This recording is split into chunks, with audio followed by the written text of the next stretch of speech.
Hey there, I'm Margaret, a 19-year-old girl from Ohio. Art's my thing. It's what keeps me going when everything else feels like it's falling apart. Margaret, how many times do I have to tell you to clean up this mess?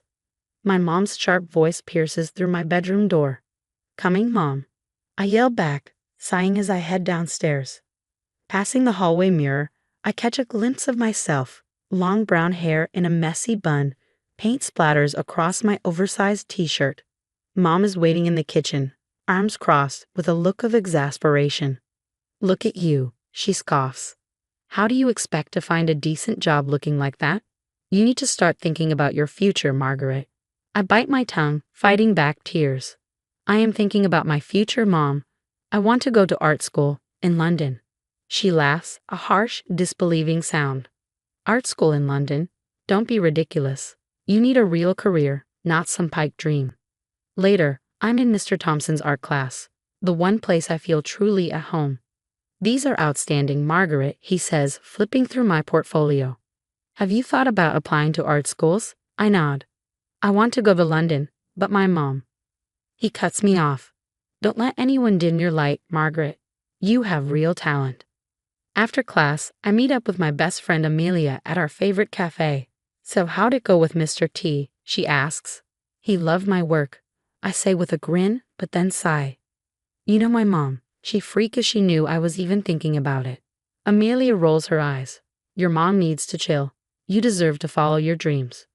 That night, I'm sketching in my room when I hear a knock. It's Dad's birthday, and I've just finished a portrait of him from an old photo. Come in, I call. But it's Mom who enters, her gaze landing on the sketch. Is that your father? She snaps. It's his birthday, Mom. He's still my dad. She grabs the sketchbook from my hands. This is why you're so unrealistic about your future, always living in a fantasy world. I reach for my sketchbook, but she holds it out of reach. Mom, please.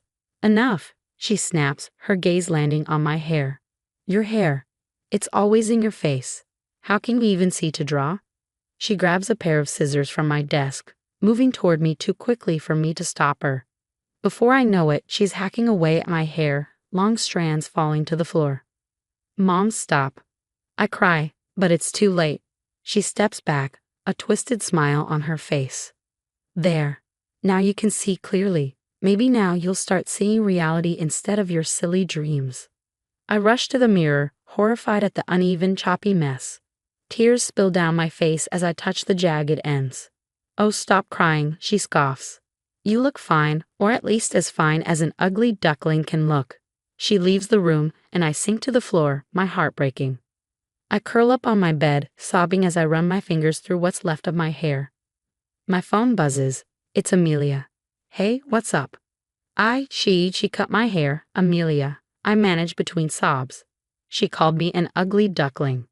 I'm coming over now, Amelia replies. 20 minutes later, she's climbing through my window. She gasps when she sees me. Oh, Margaret, we need to get you out of here. We spend hours talking, planning. She mentions London again, and suddenly it doesn't seem so impossible. Mr. Thompson, I murmur. He might be able to help. The next day at school, I corner Mr. Thompson after class. His eyes widen when he sees my hair, but he doesn't comment. Mr. Thompson, I need help. I want to go to London, but I don't know how. I might have an idea. Give me a few days. A few days later, he has good news. Margaret, I've arranged for you to attend a summer art program in London. It's a great opportunity to get your foot in the door. I'm stunned. But how will I afford it? It's all taken care of. Consider it an investment in your future. That afternoon, while searching for a sketch pad in my mom's office, I stumble upon a stack of letters addressed to me from various art schools, including acceptance letters. That night, I confront my mom, my hands shaking as I hold the letters. How could you hide these from me? Of those, I was protecting you from disappointment. You're not cut out for art school, Margaret. You don't get to decide that. I shout, years of frustration pouring out. You've been controlling my life, putting me down, making me feel worthless. But guess what? I'm not worthless. I'm talented, and I'm going to prove it. Mom's face turns red with anger. You ungrateful brat. After everything I've done for you. Everything you've done? You mean like cutting my hair, calling me ugly, making me feel like I'm never good enough. I'm your mother. I know what's best for you. No, you don't. But I know what's best for me, and it's not here. I run to my room, locking the door behind me. With shaking hands, I call Amelia. It's time, I say. I'm leaving. That night, I pack quickly, shoving clothes and art supplies into my backpack. Amelia is waiting in her car down the street. As we drive away, I feel a mix of terror and exhilaration. I'm leaving everything I know behind. But for the first time in my life, I feel free. You okay? Amelia asks, glancing over at me. I took a deep breath, watching my childhood home disappear in the rearview mirror. Yeah, I think I finally am. We drove through the night toward the airport, a new day dawning. I was ready to start my new life. London, here I come, I whispered as I stepped off the plane at Heathrow. My heart was pounding so hard, I thought it might burst. The bustling airport was overwhelming. A whirlwind of accents and languages swirled around me, making me feel like a tiny fish in a vast, unfamiliar ocean.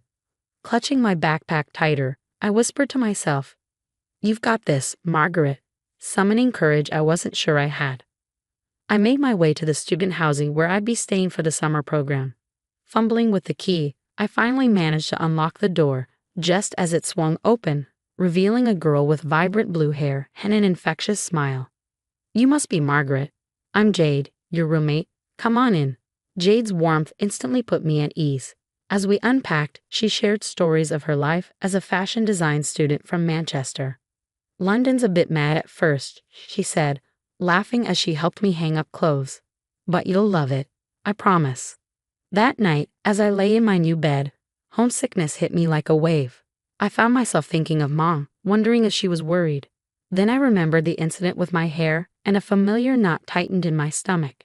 Determined to move forward, I threw myself into my art classes. For the first time, I was surrounded by people who truly understood my passion. "Margaret, your use of color is extraordinary," my instructor, Miss Patel, remarked one day.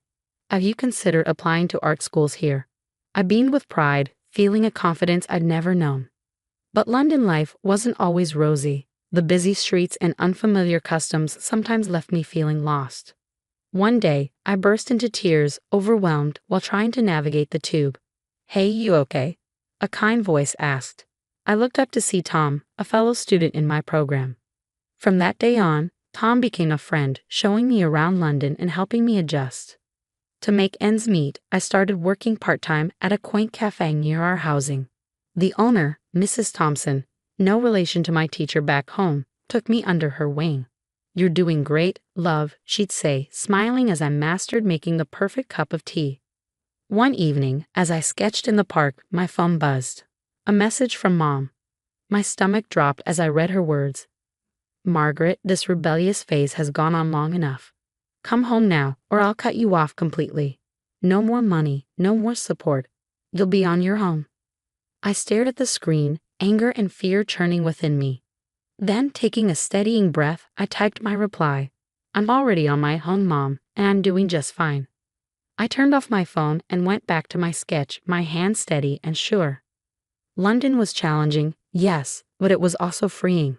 For the first time in my life, I was in control, and despite the struggles, I wouldn't have it any other way. Finally, the day of the student exhibition arrived, and my heart raced. My latest piece, a vibrant abstract painting depicting my journey from Ohio to London, was on display.